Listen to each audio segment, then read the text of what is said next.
ఇక నల్గొండ వెళ్దాం. నల్గొండలో సిచ్యువేషన్ ఏంటని తెలిపేందుకు కూడా మా ప్రతినిధి రమేష్ లైవ్ లో సిద్ధంగా ఉన్నారు. రమేష్ చెప్పండి. సో ఇప్పటికీ చూస్తున్నాము ఏకంగా కాంగ్రెస్ అయితే ఎక్కడికక్కడ తమ హవా రెండోసారి కూడా కొనసాగిస్తుందని చెప్పాలి. సో నల్గొండలో ఇప్పటి వరకు ఎంత మెజారిటీ కనబరిచింది, అక్కడ అప్డేట్స్ సెట్.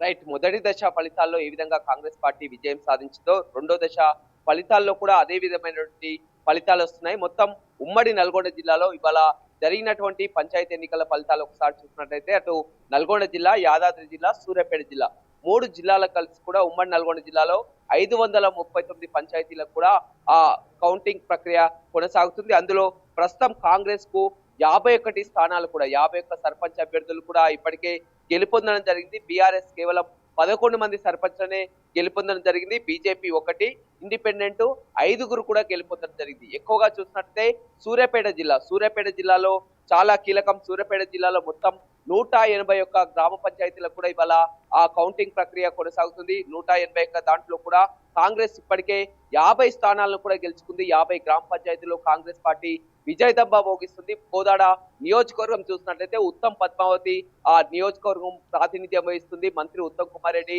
కోదాడ, హుజూర్ నగర్ 2 నియోజకవర్గాల ఫలితాలపై ఇప్పటికే మొత్తం ఆ 3వ విడతలో హుజూర్ నగర్ ఎన్నిక ఉంది. అయితే ఇప్పుడు కోదాడలో చూసినట్లయితే మేజర్ గ్రామ పంచాయతీలో సహా చాలా చోట్ల కూడా మొత్తం 181 గ్రామ పంచాయతీలో ఇప్పటికే 50 స్థానాలు కాంగ్రెస్ పార్టీ గెలుచుకుంటే బీఆర్ఎస్ కేవలం ఒక 10 స్థానాల్లోనే విజయం సాధించింది. ఇటు యాదాద్రి జిల్లాలో కూడా కాంగ్రెస్ అదే విధంగా కొనసాగుతుంది. నల్గొండ జిల్లా మిర్యాలగూడ విషయానికి వస్తే మిర్యాలగూడ డివిజన్ లో ఇవాళ ఆ ఎన్నికల కౌంటింగ్ కొనసాగుతుంది. రెండో దఫా కౌంటింగ్ కొనసాగుతుంటే మిర్యాలగూడ మాత్రం గట్టి పోటీ ఇస్తుంది. బీఆర్ఎస్ నువ్వా నీనా అన్న రీతిలో కూడా కొనసాగుతున్నటువంటి పరిస్థితి కనిపిస్తుంది. మొత్తం ఇప్పటికీ 29 స్థానాలకు కూడా మిర్యాలగూడలో చూసినట్లయితే 14 స్థానాలు కాంగ్రెస్ 14 స్థానాలు గెలుచుకుంటే బీఆర్ఎస్ కూడా 14 స్థానాలు గెలుచుకున్నటువంటి పరిస్థితి కనిపిస్తుంది. అదేవిధంగా మాడుగులపల్లి మేజర్ గ్రామ పంచాయతీలో కూడా బీఆర్ఎస్ విజయం సాధించిన పరిస్థితి అయితే కనిపిస్తుంది. ఇంకా ఫలితాలు వెల్లడయ్యే రాత్రి వరకు కూడా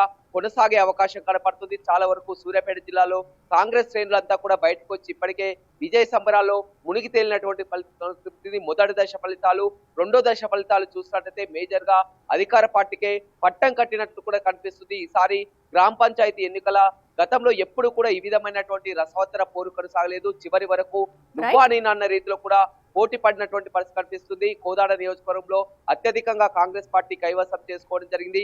నల్గొండ పరిధిలోని మిర్యాలగూడ డివిజన్ లో చూసినట్లయితే పోటాపోటీగా నెలకొంది. దానికి కారణం కూడా మిర్యాలగూడలో ఎమ్మెల్యే అదేవిధంగా ఎమ్మెల్సీ 2 వర్గాలుగా కూడా పోటాపోటీగా కొంతమంది రెబల్ గా అభ్యర్థులను దిగడంతో కూడా బీఆర్ఎస్ గెలుపొందిందని చెప్పవచ్చు. ఏదేమైనప్పటికీ కూడా పూర్తి స్థాయిలో మొత్తం 539 పంచాయతీల్లో ఇప్పటికే మేజర్ గా కాంగ్రెస్ 60 స్థానాలని గెలుచుకోగా బీఆర్ఎస్ 15 స్థానాలకే పరిమితమైనటువంటి పరిస్థితి అయితే కనపడుతుంది. Right Ramesh, thank you.